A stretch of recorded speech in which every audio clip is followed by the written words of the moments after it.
Um, Good morning. My name is Mariam Marzouki. I'm an academic researcher based in Paris, and I'm also representing today the European Digital Rights Association. We will start right now, I think, because we only have 1 hour and 5 minutes for a very interesting panel today. It's the first panel of this Public Voice conference, so it's normal that we will start with some assessment of the situation and with regards to privacy and personal data protection, and especially with the assessment of the developments for 3 years now since the adoption in Madrid in November 2009 of two documents, two texts that we consider very important. The first one was adopted by the conference of the International Conference of Data Protection and Privacy Commissioners, and the other document was adopted by a large gathering of civil society representatives from all over the world. And this second document is called the Madrid Civil Society Privacy Declaration. You can find it is printed in a very nice shape. You can find a copy of this civil society declaration at the end of the room. Both documents were focusing on privacy as a global challenge, which is the focus of our conference this year. And they have identified a number of challenges, and they have set a number of objectives to deal with privacy and data protection at the global level. Most importantly, with regards to the Madrid Civil Society Privacy Declaration, you can find the last point, the 10th point, which is a call for the establishment of a new international framework for privacy protection with the full participation of civil society that is based on the rule of law, respect for fundamental human rights, and support for democratic institutions. Today in our panel, we will have 4 panelists who will assess the progress since then with respect to the many discussions and many mechanisms that are currently under discussion, either at the regional level, for instance at the European Union level, or at another regional level is the Asia-Pacific discussions, or at the global level with, for instance, the modernization of the Council of Europe Convention on Data Protection. Also, there have been since then the start of the revision of the OECD privacy guidelines, more than 30 years after they were adopted. And the very purpose of our panel today is to assess, to present the main lines of these developments and to assess them with respect to the Madrid Declaration. So in our panel today, I am very pleased to welcome Mr. Jacob Konsham. Mr. Konsham is the chairman of the Dutch Data Protection Authority in the Netherlands, and he is the chairman of the European Article 29 working group on data protection, which is the group of all European Union data protection authorities.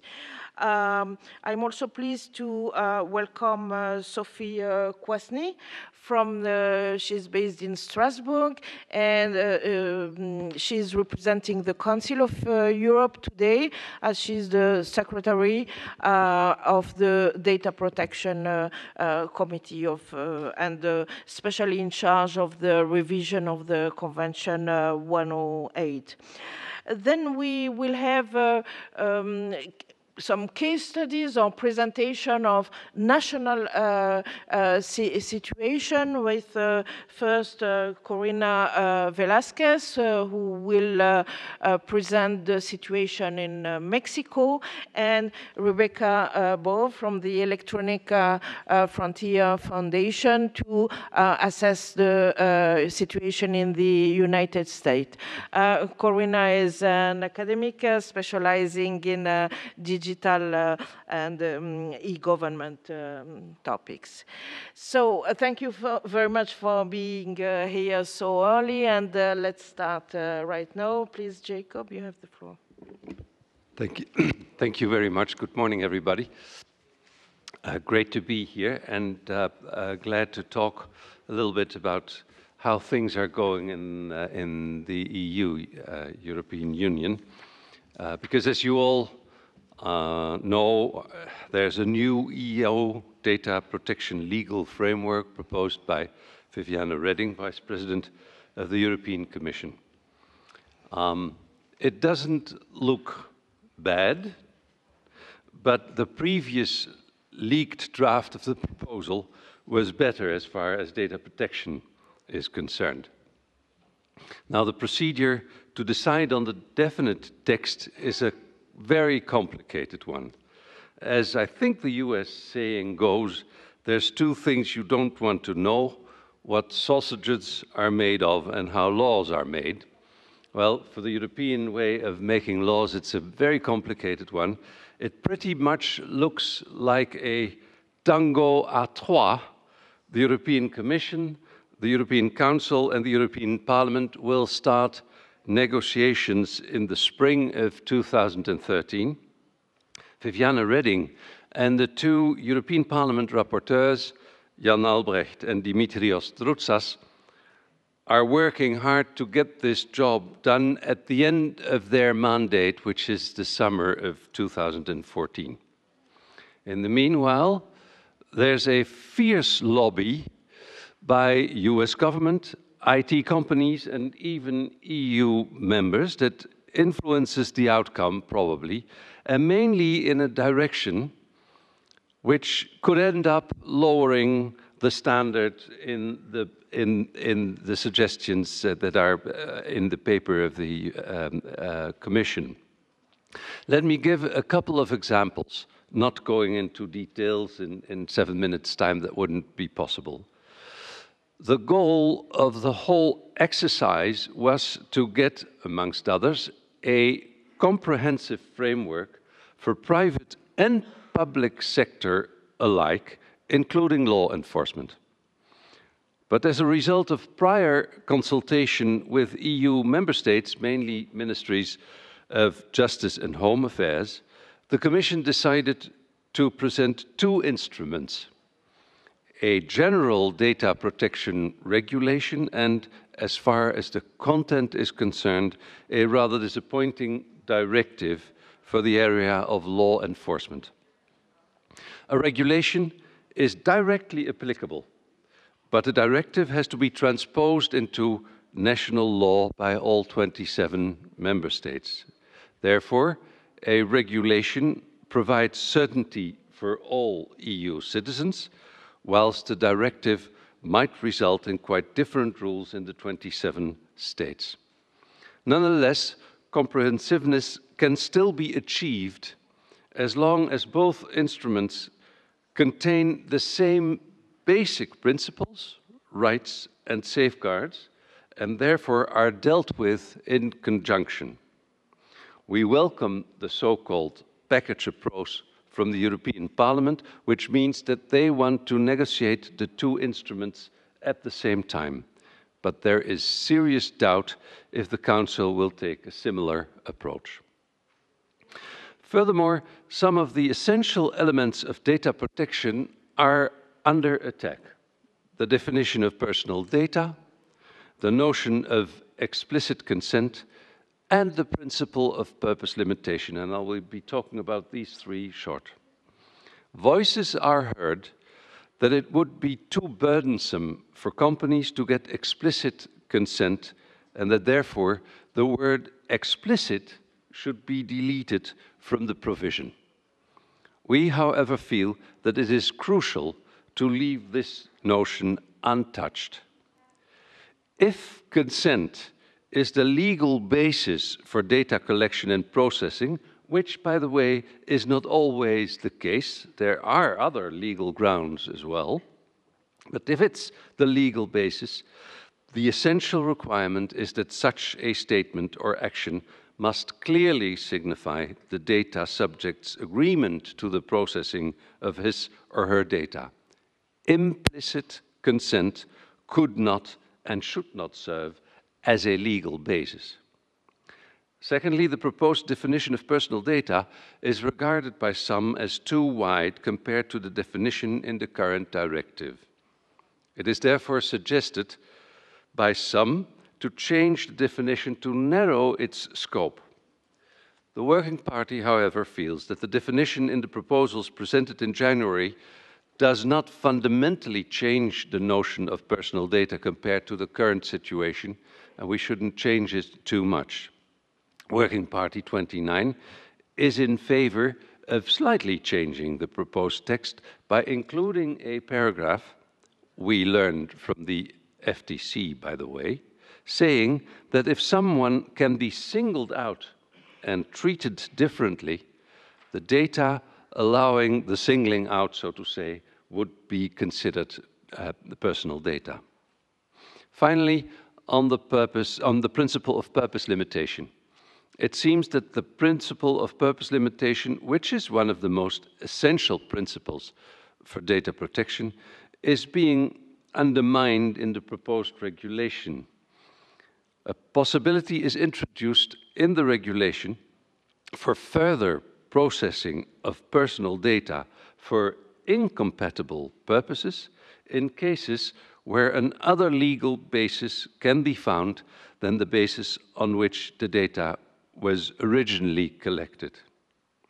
I, of course, understand that in some instances there must be a possibility for data to be further processed for other purposes, but the current provision, for those interested, it is in Article 6.4, makes this possibility too wide, which runs counter to the essential principle of purpose limitation. The Working Party is therefore working on an opinion on purpose limitation, which will be adopted in the beginning of the year. All in all, as far as the European Union is concerned, things are on the way, not too bad, but I think we need a fierce lobby from the public voice to better the texts that are on the ground now. Thank you.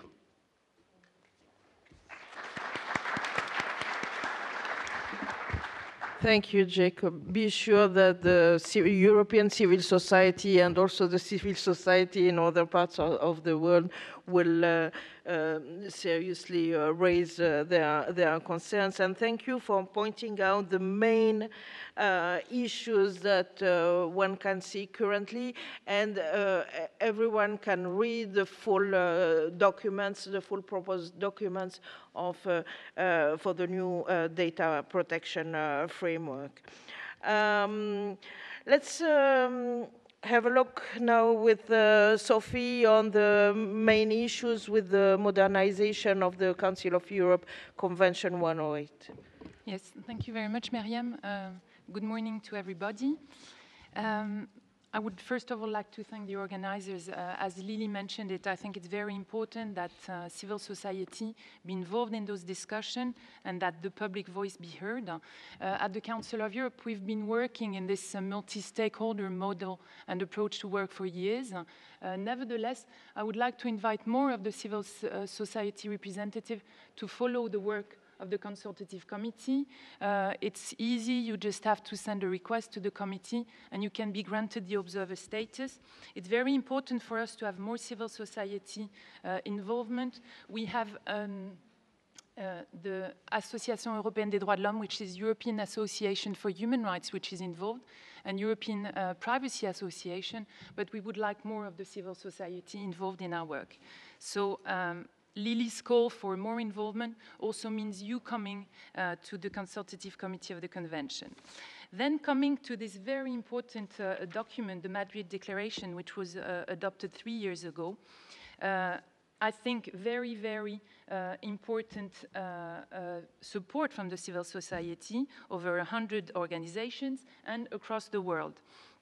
If I come to the text of the declaration and bring it in line with the work of the Council of Europe and the modernization work, first of all, I would like to come to one of the points which is in the preamble, the one which underlines that failure to safeguard privacy jeopardizes associated freedoms, including freedom of expression and other freedoms.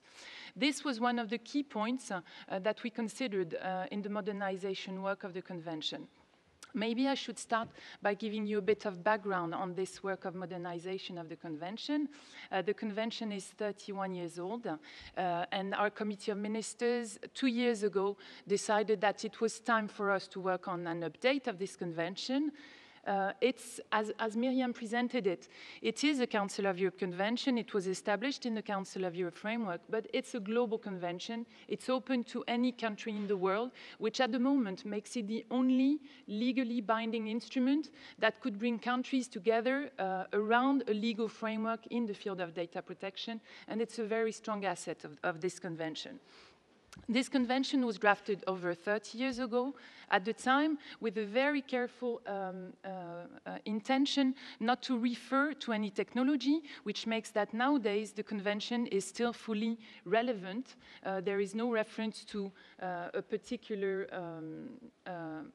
tool, technological tool, which means that the principles that were safeguarded are still relevant. Nevertheless, it was felt necessary that we had to update it to incorporate new principles and new means of protecting the individuals. I insist also on that fact. The title of the convention is the protection of individuals with regards to personal data. And that's really the core vision of the Council of Europe. It's a fundamental rights, and data protection is not the protection of the data, it's the protection of the individuals. So this modernization work has started over 2 years ago now. We started with a public consultation, and we had some feedback from the civil society. We had some feedback from the private sector, from DPAs, from governments. So we had really a broad range of issues that were signaled to us as in need to be addressed in the convention. The consultative committee of the convention is the one which is in charge at the moment of proposing a new text, a new draft. Several drafts have already been discussed by the committee. It will now in November be the third time the committee is looking at the draft, and we hope that at this point in November, the committee will be able to finalize the draft and send it to the upper level, which is really the intergovernmental political level of negotiation. So that's really for the general context of the modernization. So if I can come back to this point of privacy for more freedom, freedom of expression, freedom of assembly, and other freedoms. As I said, that came out very clearly in our work in the modernization, and we are trying to reflect it, in particular in the preamble, but also in the Article 1 on the convention, which is about the object and purpose of the convention, where we state clearly that the protection of personal data contributes to respect for the rights and fundamental fundamental freedoms of individuals, and in particular their right to privacy. In the preamble, we state that the right to protection of personal data is to be considered in respect of its roles in society, and that it has to be reconciled with other human rights and fundamental freedoms, including freedom of expression. The tension between freedom of expression and privacy is often underlined. We try to adopt a very subtle language not to oppose those rights. One is an enabler of the other. You need privacy if you want freedom of expression. And if I can only take one point, which is a point where we have heard that there is a lot of tension precisely on this issue, the right to be forgotten. The consultative committee considered the need to integrate this right in the convention, and the conclusion of the committee was that there was no necessity to come to an express right to be forgotten, precisely because it also raises questions of freedom of expression, but most of all because the committee considered that the current provisions and safeguards for the individual, in particular the length of conservation of the data, right to have your data deleted, and the legal remedies for the data subject, this together provides an effective way for the individuals to have their data deleted. So that's a first point I wanted to mention. If I can come to the indent number 2 of the Madrid Declaration, reaffirm support for the independent data protection authorities. This is also a very important point in our modernization work. The modernized version of the convention is trying to bring together this 30-year-old convention and its additional protocol, which dates from 2001.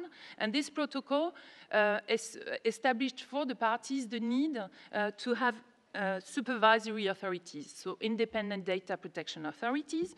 And here, in the modernization of the convention, we are strengthening the role, the competences, and the independence of those data protection authorities. This is also one of the clear objectives of the modernization. By the way, maybe just for you to know, all the documents are public. They're online on our website. So if you want to see the latest version of the proposals, you go to the Council of Europe Data Protection website, and you will have access to all those proposals. Another point of the Madrid Declaration, which is worth mentioning, indent number 3, reaffirm support for genuine privacy-enhancing techniques. As I mentioned to you before, although the convention is still fully relevant, it was felt necessary that some new principles, for instance this one, had to be incorporated in the convention. And so we now have a new Article 8 bis of the modernized version, which sets additional obligations for the controller and the processor. And it foresees that each party shall provide that the products and services intended for the data processing shall take into account the implications of the right to the protection of personal data from the stage of their design. Finally, the indent 4, which expressly refers to the Council of Europe Convention and calls for further ratification of that convention. So the Convention 108 at the moment gathers 44 countries.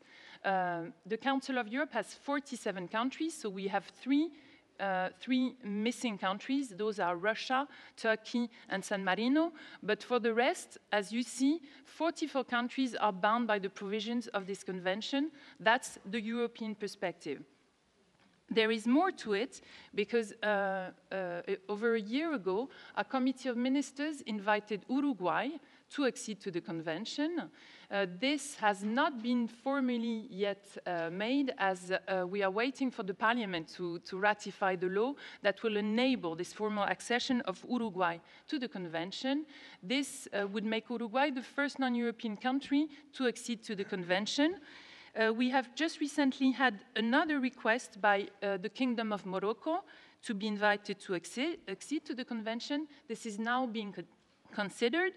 And other countries, Mexico, Senegal in particular, have expressed their intentions. So we see that first, the Council of Europe, when it drafted this convention, then worked on its promotion in Europe with its member states. And now that we've reached basically our 47 member states, we're trying to go outside and to provide this international framework that is crucially lacking.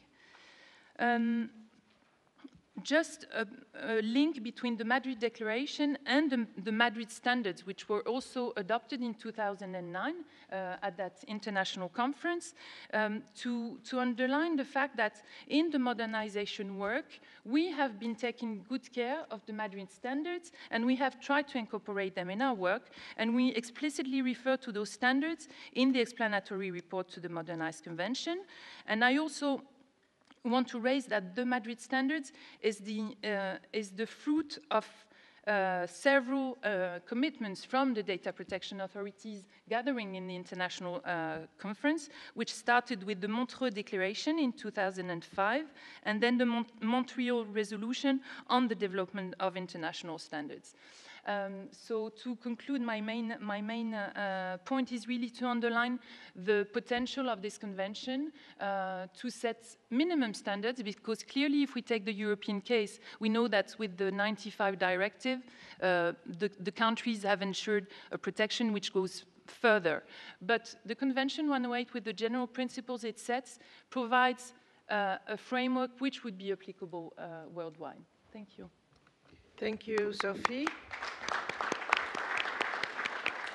Actually, this modernization process is very important, and I can testify and assure you that it was really inclusive for civil society till now, as if I can consider my own participation for EDRI. One very important thing also in the modernization process is that the provision of the 2001 protocol have been included in the same text now. We can regret that these provisions were not made more cohesive, I would say, but still, even with the same provision, it's important to keep them. And also the last remark, as I always say, is that we would like to see as many or even more countries signing the Convention 108 as the number of countries having signed the Cybercrime Convention, also from the Council of Europe. Thank you, Sophie. Now we will switch to maybe more nationally specific assessments, and let's start with Mexico, priority to Latin America. Let's start with Mexico, and Corina, please, the floor is yours.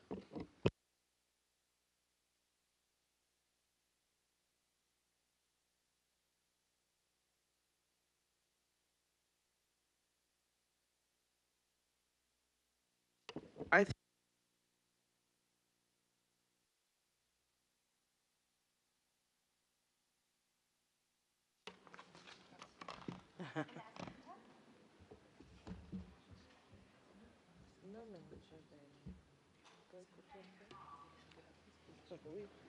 Hola, buenos días.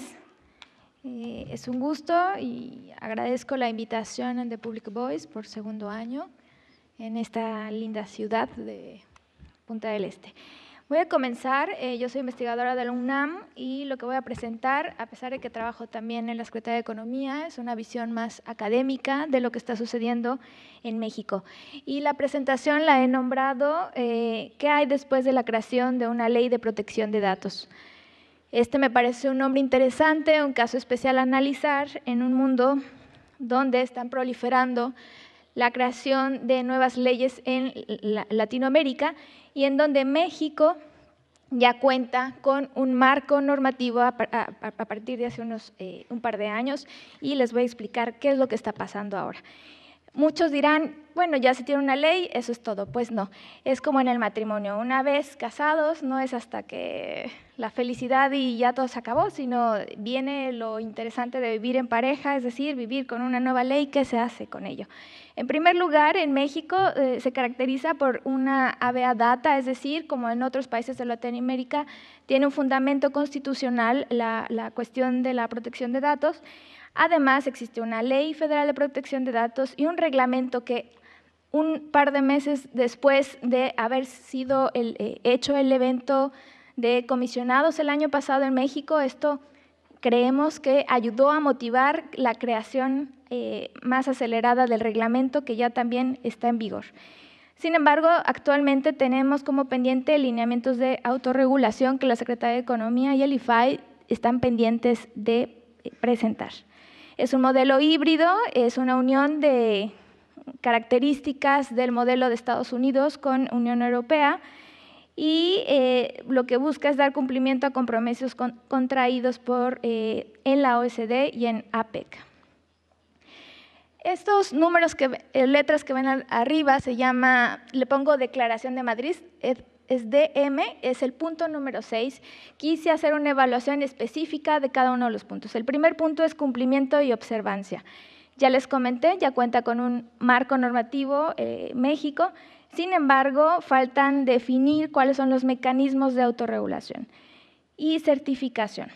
Esto es importante porque es un mecanismo que promueve, en primer lugar, que no haya tantas sanciones cuando empiecen a sancionarse.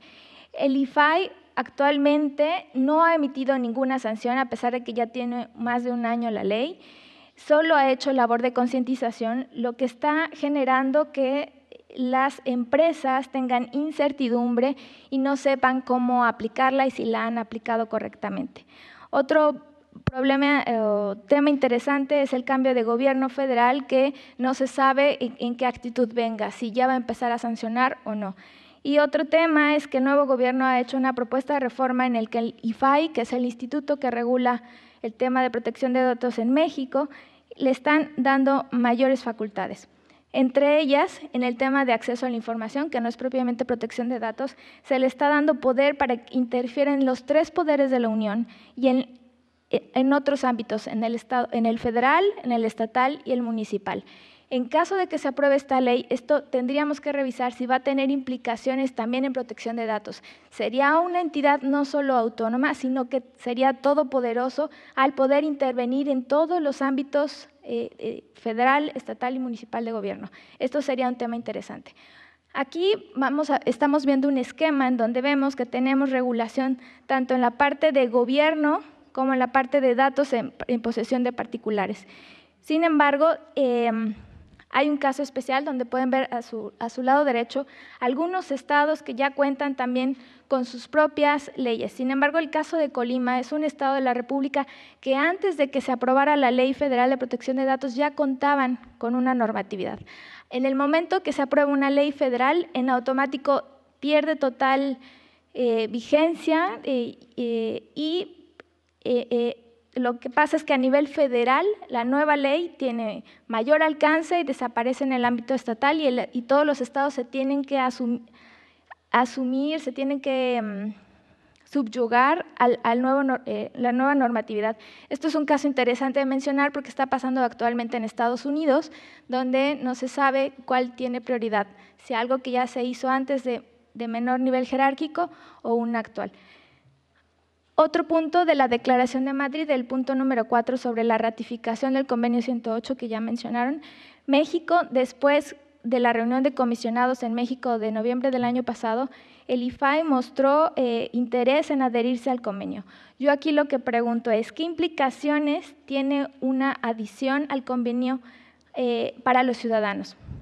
Suponiendo que haya un problema de protección de datos y suba a nivel, sobrepase el ámbito constitucional federal y pase a un nivel mayor, después al cabo de varios años, ¿qué implicaciones tendría para el ciudadano? Yo aquí le preguntaría a Sofi, que es la especialista, ¿qué implicaría para los ciudadanos una situación como esta? El reto también es que la sociedad civil se participe en el proceso y que haya opiniones al respecto de los ciudadanos mexicanos. Al respecto, sobre la Declaración de Madrid en el punto 10, que habla sobre incentivar la participación de la sociedad civil, encontramos que en México es necesario generar conciencia y legitimar la labor del IFAI. Sin embargo, no hay ninguna asociación civil especializada en protección de datos. Y esto lo quiero hacer hincapié porque es un problema importante. Lo que hemos hecho en la UNAM con otros académicos y con IFAI, el Instituto que ve protección de datos, y una consultoría, Cedric Lauren Consulting, hemos hecho una actividad de reunir asociaciones civiles que atacan otros temas, por ejemplo, violencia de género, cuestiones de salud, y los hemos concientizado alrededor del tema de protección de datos. ¿Por qué? Porque aunque abarcan otro tipo de temas, el tema de protección de datos es transversal. Entonces, aunque no haya una asociación civil especializada, lo que hacemos con esto es lograr que ellas empiecen a dar seguimiento a cuáles son los problemas que podrían implicar desde su ámbito en tema de protección de datos.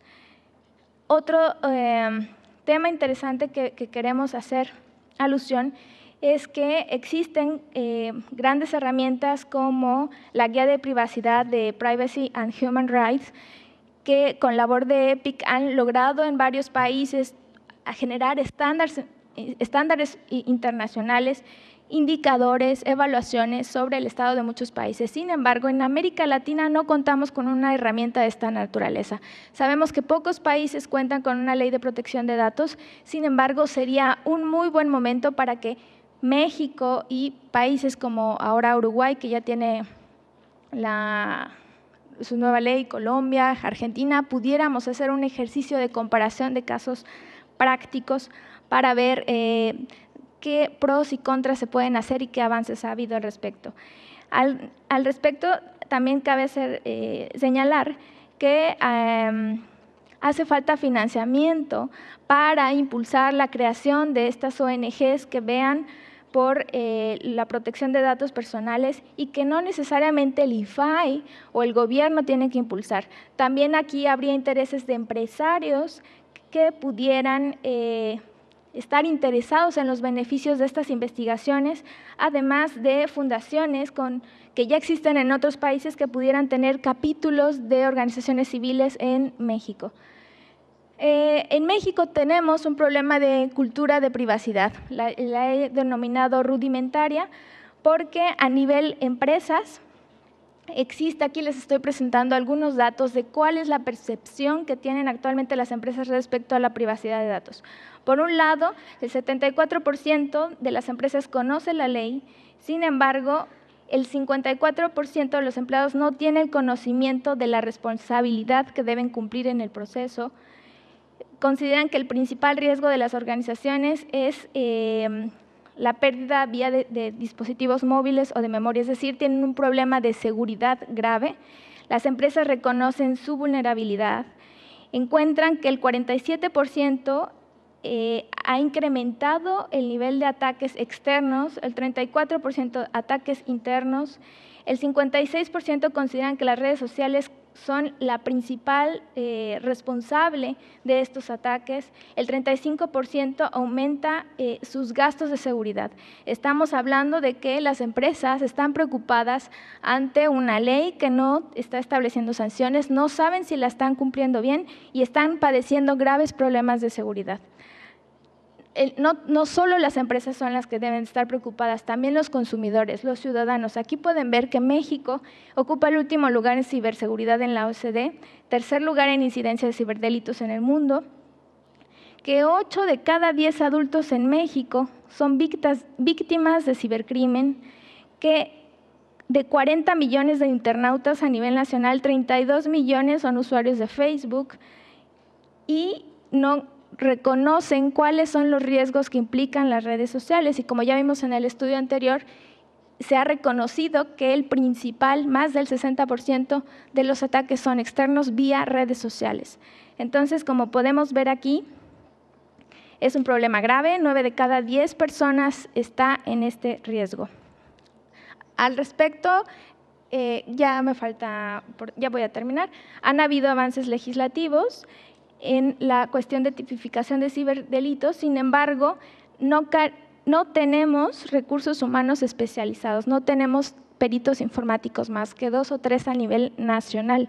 Esto implica graves problemas.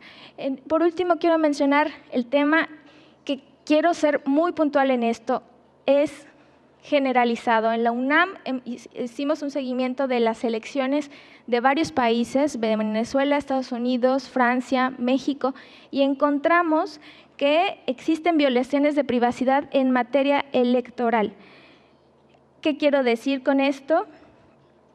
Encontramos que cada país debe generar legislación para protección de datos personales para electores en campañas políticas en redes sociales e Internet. Encontramos que están robando bases de datos, que no hay sanciones para partidos políticos, que están atrayendo información para generar o sumar simpatizantes en sus partidos políticos. Ninguna ley ha previsto el tema electoral en redes sociales e Internet. El único que ha mandado lineamientos y que no merecen sanciones es Francia, y ni siquiera se han hecho estudios. Entonces, aquí, para concluir, les estoy presentando los retos que implica para México y para muchos países de Latinoamérica. Es, por un lado, en México, aplicar sanciones en la Ley Federal de Protección de Datos. Por otra parte, la publicación de lineamientos de desarrollo de mecanismos de autorregulación, que es importante tener claro en México, que no se sabe hasta ahorita cómo va a avanzar. Es necesario reconocer el impulso de la protección adecuada, como ya ocurrió en Argentina y Uruguay, que todavía ni siquiera se tiene como una preocupación.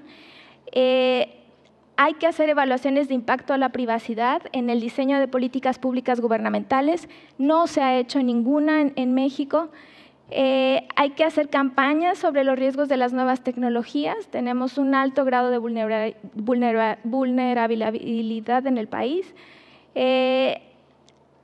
Y hay que incentivar el estudio comparativo, la documentación, la aplicación de leyes y hacer una especie de guía de privacidad en Latinoamérica, no traducida, sino hecha en español por propios latinoamericanos. Y con esto termino mi intervención. Gracias.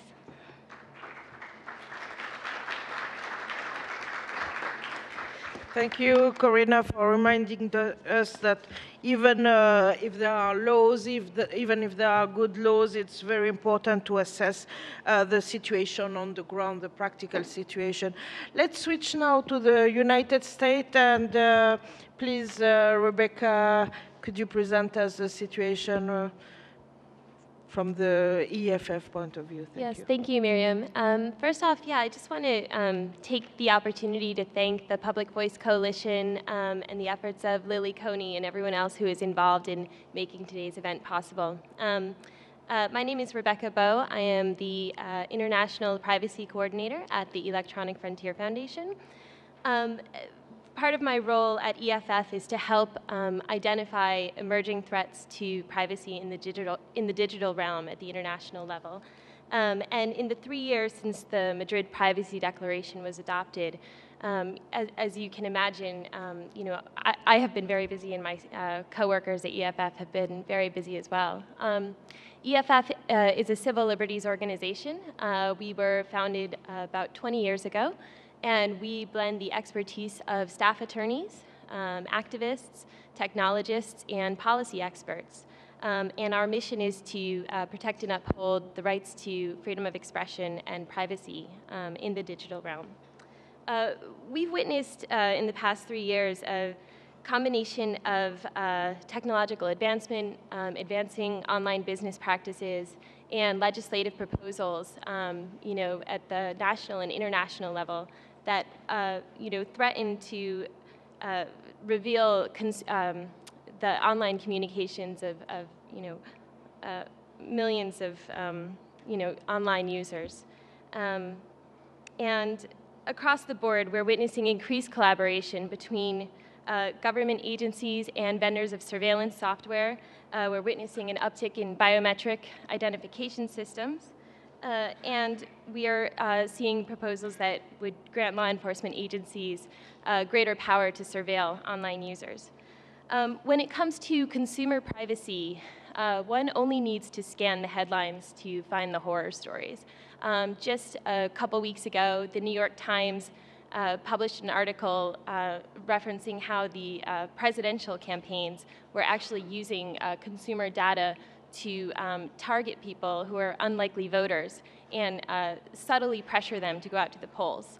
Another example of, sort of an example that illustrates how much ground consumers have lost on privacy is several months ago, people were very disturbed to learn that Target, which is a department store in the United States, was using consumer information to actually, they discovered that one of their customers, who's a teenage girl, was pregnant before her parents found out, and they started mailing her advertisements for maternity needs.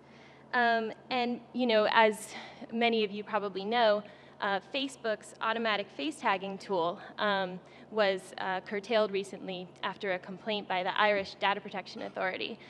Yet the automatic face tagging and biometric collection of Facebook continues without so much of a shrug in the United States.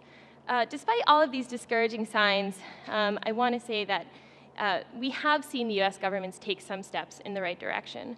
The Obama White House this past February issued a new privacy policy framework called the Consumer Privacy Bill of Rights. And this built upon a report produced by the US Department of Commerce Internet Policy Task Force. EFF is supportive of the 7 core principles that are outlined in this document. However, there is a long way to go before it can meet the goals that are expressed in the Madrid Privacy Declaration. And I guess I'll take you through, first of all, the 7 core principles that are outlined. First off, it provides for greater individual control. So consumers have a right to exercise control over what personal data the companies collect about them and how they use it. Transparency, so consumers have a right to easily understandable and accessible information about privacy and security practices. Respect for context, so consumers have a right to expect that companies will collect, use, and disclose personal data in ways that are consistent with the context in which the consumers provide that information. Better security practices for data controllers. So consumers have a right to a secure and responsible handling of personal data. Access and accuracy. So consumers have a right to access and correct personal data in usable formats. And focused collection, which is sort of like collection limitation. So consumers have a right to reasonable limits on the personal data that companies collect and retain. And then greater accountability. So consumers have a right to personal data handled by companies with appropriate measures in place to ensure they adhere to the Consumer Privacy Bill of Rights. So this is a welcome development, but the proposed standard could be strengthened in a number of ways. And to find out how it could be stronger, I think the Madrid Privacy Declaration does, provide some recommendations that the US government could really look to. For example, the White House could add special protections for information that has the potential to reveal an individual's race or religion or sexual orientation or other highly sensitive information. And that would bring it into, keeping with the Article 6 of the Council of Europe Convention 108 privacy standards. And these are standards that, of course, the declaration specifically urges countries to ratify. Also, the standard would be more relevant in the long run if the administration would commit to improving it and revising it and updating it over time. One good thing that we do see about the Consumer Privacy Bill of Rights is that it is rooted in the fair information practices, which is something that are explicitly endorsed and reaffirmed in the Madrid Privacy Declaration. However, it's also worth noting that the fair information practices were not created at a time when we're facing the same kinds of technological pressures that we have today, such as the use of facial recognition, biometrics, or even the ability of internet service providers to surveil their customers. Another thing to point out is that the Consumer Privacy Bill of Rights provides no support for privacy-enhancing techniques or privacy impact assessments. The support for these are both articulated in the Madrid Privacy Declaration, and it seems to be absent from this framework. So the framework probably is starting to sound like it's relatively weak in comparison with some of the other international policy standards.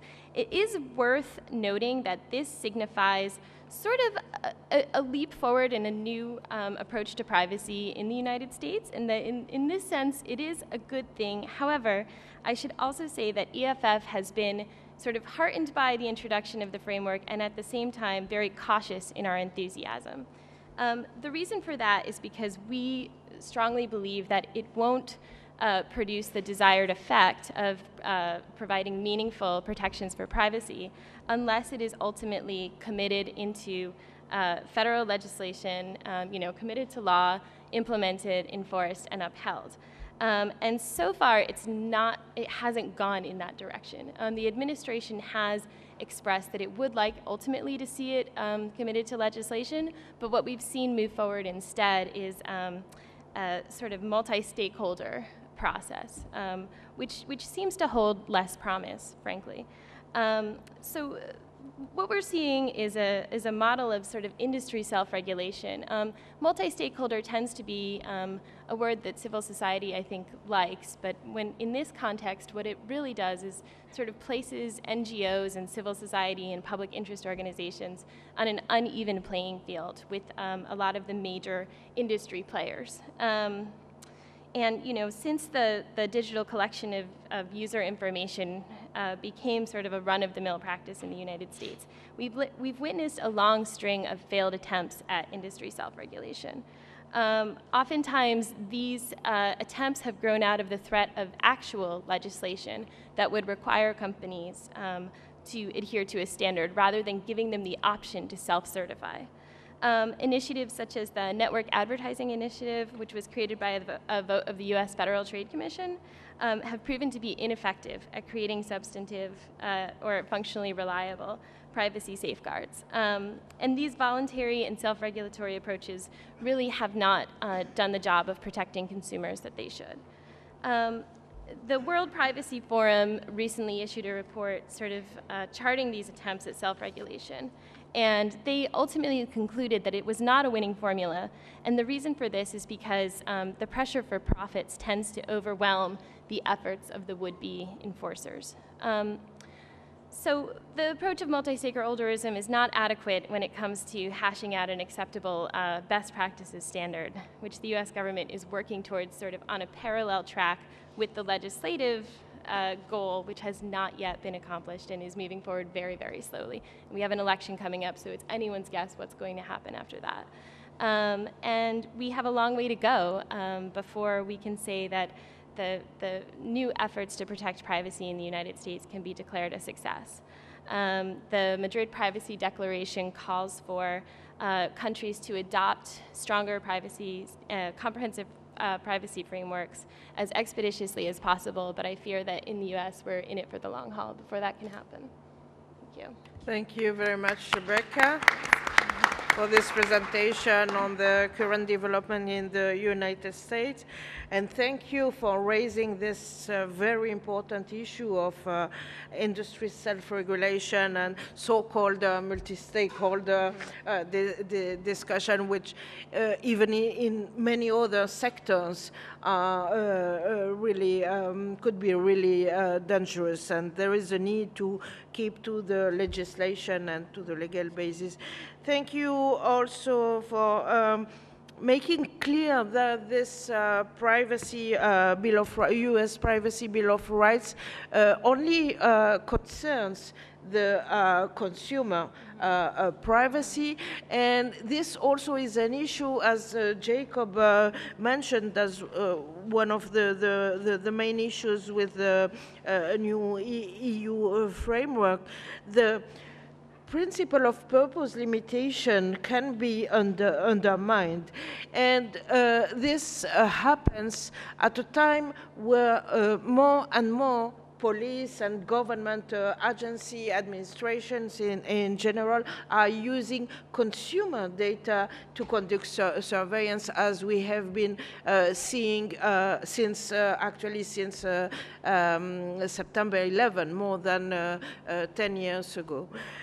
So this is very important. Now I would like to open the floor to the audience. I'm sure there are many comments, questions for our panelists, so don't be shy, please. Any question? Yes, please. Please identify yourself.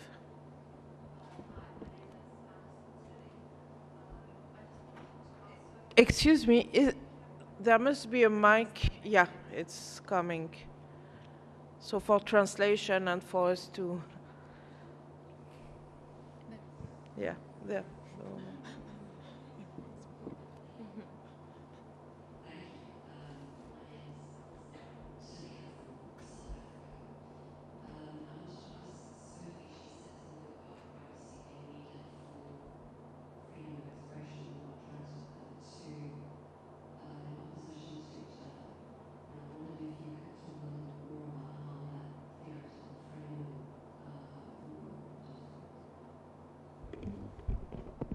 Yes, thank you, Alison, for the question. For the Council of Europe, the answer is quite clear, actually, because we also have the European Convention on Human Rights, which sets a very clear framework. You have the Article 8, respect to private life. You have the Article 10, freedom of expression. And the court, the European Court of Human Rights, is, in the end, setting the balance between those two rights. So there is abundant case law in the field, and it's indeed the difficulty of this case-by-case situation assessment of when one right, one freedom is prevailing. Any other question, comment? Yeah, please. German Federal Commissioner for Data Protection and Freedom of Information.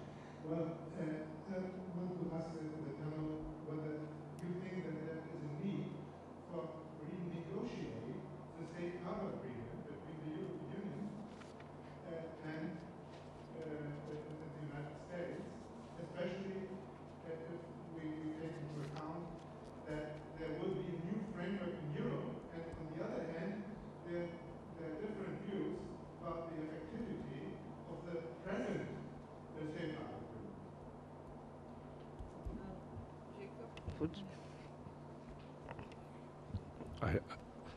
I won't say thank you, Peter, for this question,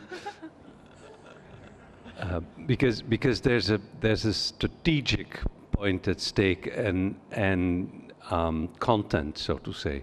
So let me be frank. I personally, and not speaking as chairman of the Article 29 Working Party, but I personally think that the Safe Harbor Agreement was a serious and good step forward from where we started a long time ago.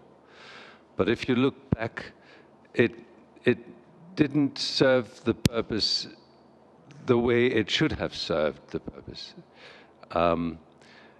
If now the European Commission would say, after accepting the new EU privacy framework, Safe Harbor has to be renegotiating, then the lobby against the EU framework will be so immense that we might not even be able to get this framework past the European Parliament and Council.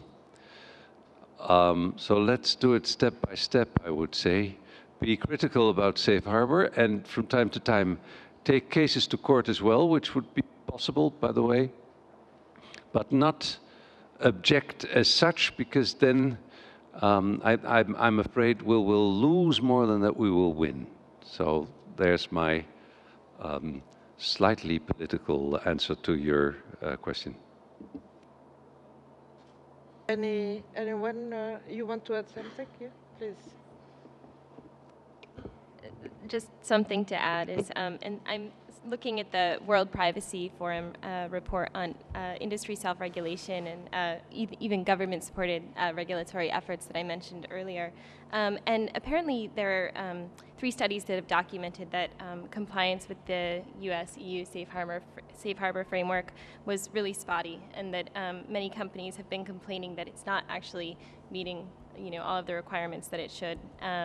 And the Department of Commerce is running the program, but that the enforcement is ultimately negligible. There's little evidence of active supervision. So I just want to sort of put that out there on that subject. My name is Laura Ballard. I'm with the U.S. Department of State. I promise I'm not going to touch safe harbor at all. I actually wanted to ask the panel a question that sort of goes beyond whatever the United States and Europe work out, and really more about how we create a global standard that the entire world can actually sign on to.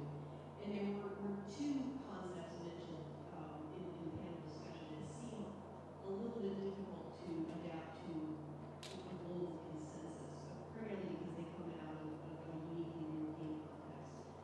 One is the idea of carving out certain categories of data as per se sensitive. That strikes me as quite culturally specific. Rebecca mentioned sexual orientation, and I think sexual orientation is only sensitive if you're going to be discriminated against based on your sexual orientation. To me, the fact that anyone who's my Facebook friend knows that I am married to a woman named Gigi, and I don't consider that any more sensitive than the fact that it covers that. The other issue has to do with the independence of data protection authorities. And here this strikes me as sort of an unquestioned orthodoxy within Europe that a data protection authority must be completely independent. And those of us who aren't from that system really have difficulty understanding what that means and how to achieve it within the context of data protection. I think we could agree that a regulator should not be completely co-opted by the entities that they purport to regulate. But beyond that, to conceive of a data protection authority in certain countries that they have less respect for the rule of law, to create a commissioner of some sort who is completely unaccountable to anybody strikes me as potentially a recipe for corruption. So I'm wondering, in those instances, is there a different way to articulate what it is that we're trying to achieve in a way that we can say the global standard is that privacy law regulation must be regulated effectively or impartially or something like that. Something where different countries with different government structures, different relationships between government and citizens could achieve a certain end without having to be locked into a certain means. Thank you.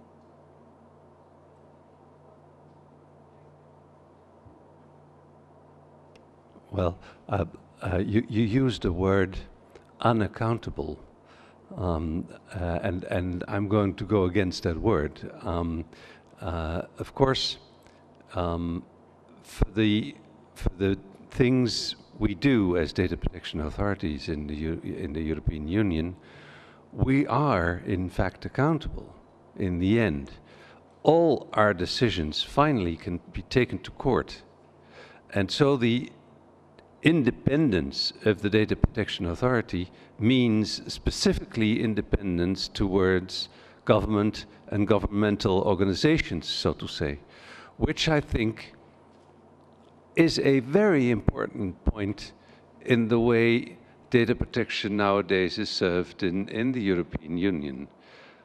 In the proposals of the European Commission, by the way, the independence of data protection authorities, not only because of the European Court, has been saying, I think the day before yesterday, that one of my colleagues, the Austrian one, isn't independent enough. There's accountability also towards the European Court. The proposals of the European Commission now will give our independence even more strength, so to say, because legislation will be more clear even than it is right now. And I think personally that it is, although there's several systems thinkable, so to say, that the independence is a very important part of the regulator's task. If the independence isn't there, trust towards that regulator might become doubtful, so to say. Now, how we are going to breach the differences in the cultural differences in our several constitutions, so to say, is an important one. I think personally that working together, if possible, multinational in cases, so that we can see how it works together and how independency, however articulated, works in concrete cases, might overwin the sometimes mistrust where independency is concerned. Yes, a compliment concerning bridging the gap between those cultures, legal systems, and the global framework. It is a difficulty. When the convention was drafted years ago, over 30 years ago, US, Australia, Japan were at the table. So there was already an opening to some countries with different cultures.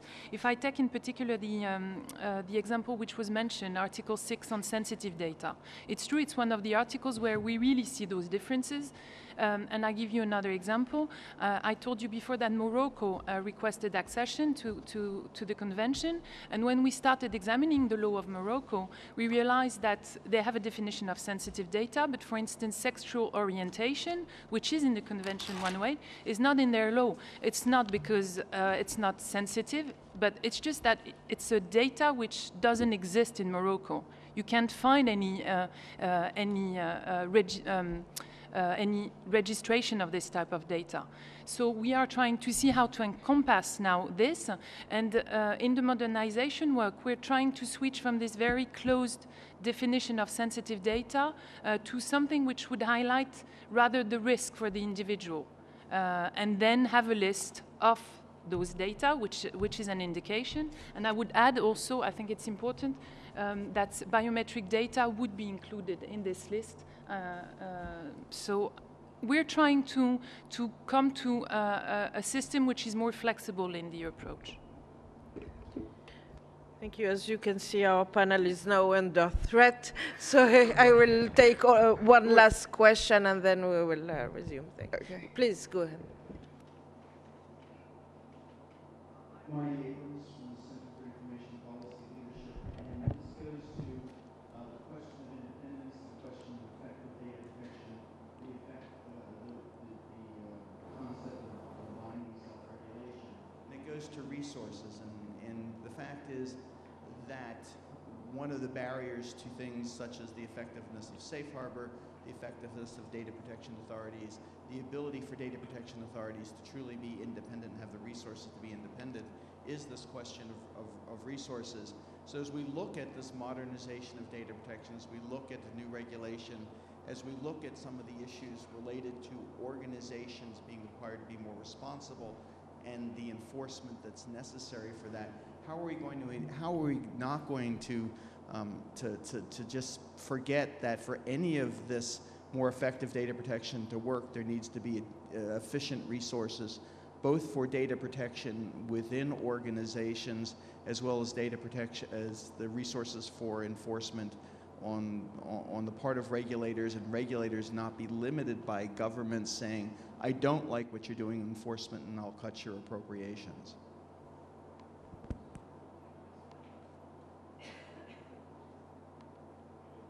Yes, this is also one of the points that we have been working on, and we are asking that the parties to the convention provide sufficient resources to the supervisory authorities to basically give them the means to implement their roles and function. So that's only for the convention one-way to work, but this question of mean has been identified as one of the key questions in the effectivity of the protection.